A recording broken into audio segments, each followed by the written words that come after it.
WhatsApp guys, welcome back to my channel. आज हम लोग बात करेंगे पावर लिफ्टिंग के बारे में। इस वीडियो को मैं 4 सेक्शन में डिवाइड करूंगा। एक होगा हम लोग पावर लिफ्टिंग में क्या क्या मिस्टेक करते हैं।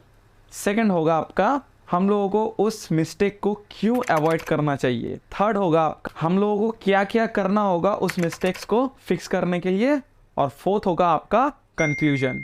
तो मिस्टेक्स में सबसे पहला मिस्टेक है हम लोग हमेशा हैवी वेट ट्रेनिंग करते हैं, day in and day out, जो हम लोगों को अवॉइड करना चाहिए। सेकेंड मिस्टेक है हम लोग फ्लेक्सिबिलिटी, स्टेबिलिटी और मोबिलिटी के ऊपर काम ही नहीं करते, which is very very very very very important when it comes to power lifting and any kind of sports performance.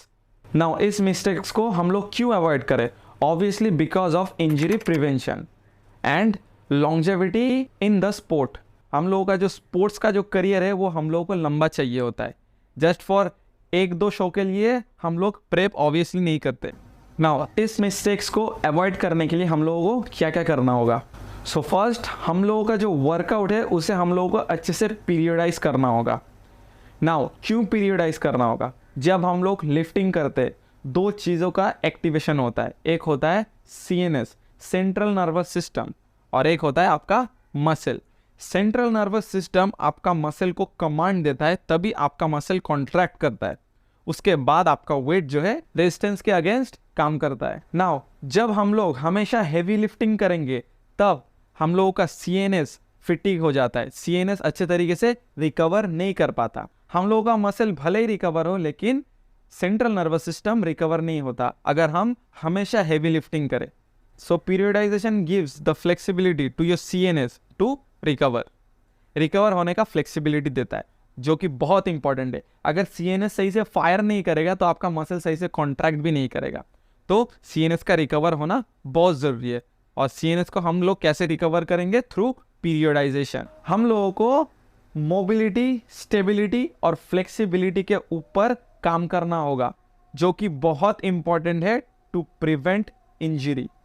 Now when it comes to power lifting, हम लोगों का लोअर बॉडी बहुत ज़्यादा मैटर करता है, क्योंकि हम लोगों का दो जो लिफ्ट है, स्क्वाट और डेड लिफ्ट, वो मेनली हम लोगों का लोअर बॉडी में ही टारगेट होता है। नाउ लोअर बॉडी में आपका 3 जॉइंट आता है, हिप्स, नी और एंकल। ये 3 जॉइंट इन्वॉल्व रहता है जब हम लोग स्क्वाट और डेडलिफ्ट करते हैं।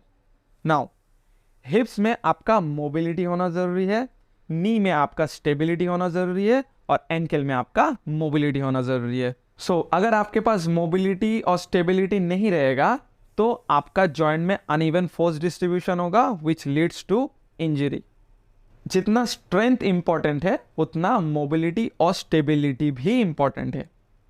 सो स्टेबिलिटी और मोबिलिटी को अंडर एस्टिमेट मत करिए, इसके ऊपर फोकस बनाए रखिए जितना आप फोकस स्ट्रेंथ में देते हो। So the conclusion, basically power lifter लोगों को वर्कआउट को पीरियडाइज करना होता है for central nervous system and पूरा बॉडी का रिकवरी के लिए, और उसके साथ साथ मोबिलिटी और स्टेबिलिटी का भी काम करना होता है।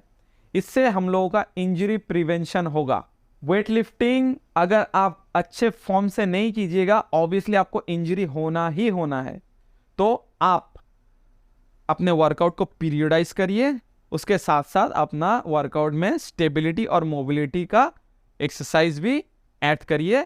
आपका जो लिफ्टिंग करियर है वो सेफ भी रहेगा और लॉन्जेविटी भी मिलेगा आपको। वीडियो अगर अच्छा और इन्फॉर्मेटिव लगे तो लाइक और सब्सक्राइब करना मत भूलिएगा। Thank you.